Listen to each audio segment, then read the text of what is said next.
Let's get one thing straight. HOAs will never go away. You can dream about making them illegal, fantasize about a world where no one pays dues and everyone paints their house whatever color they want, but that's not happening. Why? Because they exist for a reason, a really annoying reason, but a reason nonetheless. Developers build neighborhoods and the city wants them to be responsible for infrastructure and roads, but heaven forbid they actually maintain it themselves. So what do? They shove it off onto the residents, via the magic of the HOA. Congrats, you're paying for the roads now.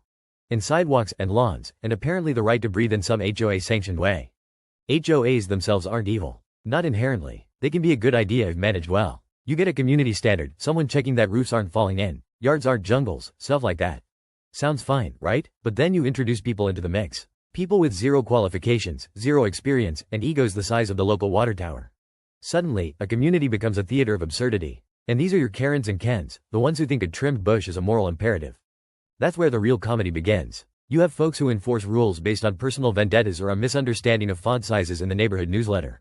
All the good intentions vanish when you put humans in charge. It's not the concept that's broken, it's the people. And no matter how many fines you issue or how many gnomes you kick across lawns, you're never fixing the core issue. Human ego in a tiny patch of asphalt and grass. And here's the punchline. We keep these people around because nobody else wants the job.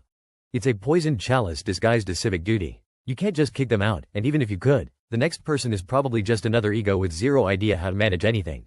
So you end up with a board that's helplessly, hilariously incompetent, handing out imaginary authority while the neighborhood collectively rolls its eyes. The infrastructure survives, barely, the roads exist, sort of, and everyone's secretly just laughing behind closed doors while the HOA debates the proper angle of a garden gnome. So that's the reality. HOAs aren't going anywhere. They were a compromise between cities and developers that somehow landed in your mailbox as dues and letters. The problem isn't the idea, it's the humans. And humans are predictably terrible at running anything when given a little power and a lot of ego. So you watch, you take notes, you survive, and occasionally you get a front row seat to absurdity, like a slow-motion sitcom with bad actors and way too much paperwork. That's your HOA, that's your life, and that's why I'm here to narrate the inevitable comedy before anyone actually loses it over the shrubbery. Get full stories on our channel. If you like this kind of thing, then please like, subscribe, and comment.